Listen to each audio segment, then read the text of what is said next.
what's up? Welcome to another video. Today I'm gonna talk to you guys about my top 5 bodyweight exercises. You may have other preferences or enjoy other exercises that work better for you, and that's totally fine. These are my 5 personal favorites. So recently I've been active in a little project of mine called CALHOUN series on Instagram. You can follow me at Douglas Ecomark and check them out. I've been posting about 53 or 54 tips right now on calisthenics exercises and movements. I've been breaking some down, like the planches and planche push-ups, handstands, handstand presses, and so forth. And now I'm looking to share some of these tips with you guys on YouTube. So I'm gonna go through each of these 5 exercises and break it down for you, just like I've been doing on Instagram. I'm gonna show you the tips that I've been giving, correct techniques, improper technique, some advice on how you can approach these exercises and what to do basically. So the first exercise we'll be looking at today is planche lean push-ups. Why should you do planche lean push-ups? Well, for starters, they're a great exercise for progressing further in your planche. If you're currently at a basic level where you're doing tucked planche holds, you can utilize this movement to learn how to do advanced tuck holds, straddle holds, one leg holds, and eventually build up to the full planche hold. You want to enter the planche lean first. Alright, so you're on your knees, hands in front of you, and then you pull your feet out, straighten up your hip. From this position here, you want to tilt your pelvis forward. You want to rotate your pelvis forward to make a PPT, which is called, to activate the lower body and the upper body as one unit. You want to extend your arms as far as possible, like so, and then pull them back to activate the back, and then press down to this position here. From that position, you're activating your core, your chest, your shoulders, but also the entire back. You want to lean forward to the point, if you're able, to where your hands meet your hip in alignment. From that position there, you're at the final stage of the planche lean. From here, you want to go down, bend your arms to about 90 degrees, and then push up again. Perform that movement about 7 times if you're able to. However, note here that most people will go down and they will bend backwards like so, instead of leaning forward like this. What that does is it makes it easier. It ruins the exercise basically. So the second exercise we'll be looking at now is the planche lean press to handstand. It's assisted movement. You're not supposed to do the entire planche press to handstand, but that's what it eventually will lead to. That's the final goal. But we're breaking it down today. So you're gonna enter, just as I told you before in the previous exercise, the planche lean. From this position here, you want to have something under your feet to make them slide. You want to have your toes pointed backwards to make them slide against the floor.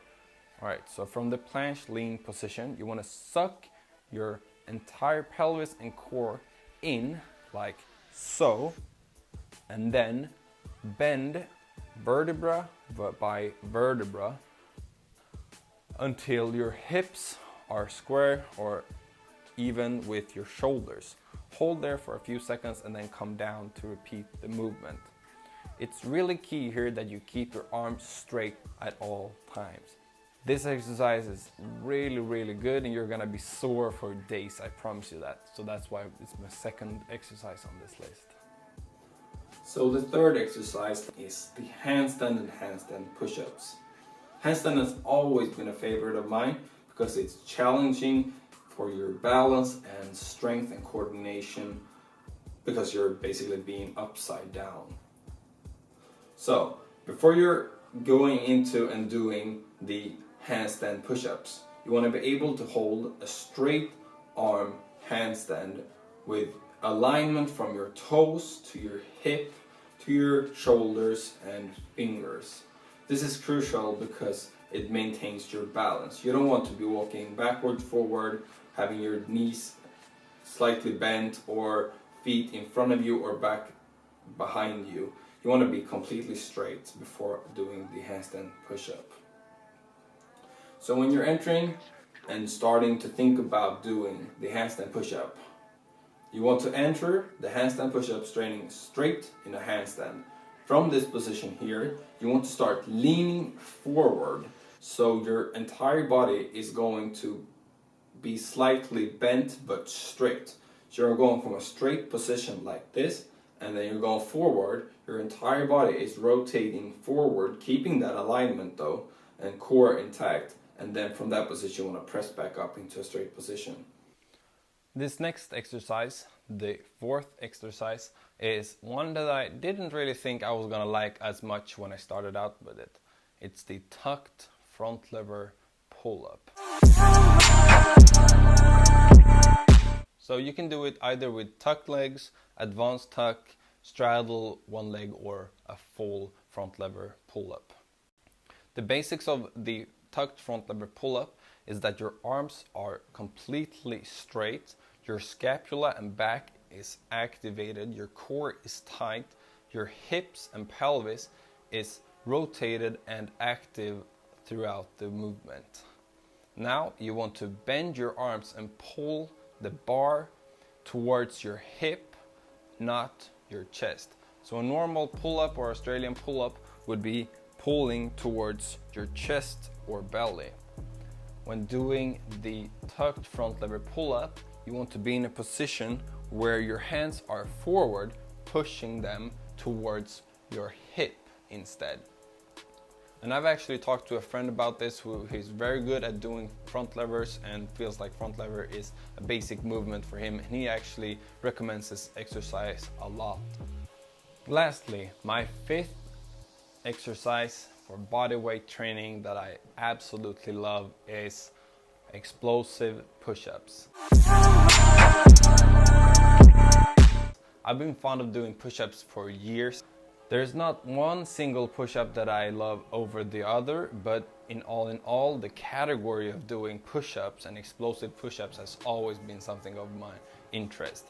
Doing either push-up 360s, Superman push-ups, triple clap push-ups, cookie push-ups, or whatever you want to call them, or whatever you're thinking. Just be creative. But all in all, I just love how push-ups challenge you and you can see progress pretty quickly. After doing your first push-ups on knees, then doing it on your toes, to doing your first clapping push-up, to do 2 clap push-up, to 3 clap push-up, to X push-ups. The progress is very quick, and that's why I got so fond of it in the beginning when I was starting out with calisthenics. Alright guys, thanks for watching. That's my top 5 bodyweight exercises that I like to do. And now I would like to hear what you guys have for favorite exercises. I would like you to comment below and let me know which exercises and why you like to do, and so we can inspire each other and help each other learn new exercises to improve our calisthenics exercise arsenal, I guess. Other than that, make sure you're hitting me up on Instagram at DouglasEkermark, checking out my other YouTube videos, and enjoy calisthenics. Remember, everyone's an athlete, and have a great day.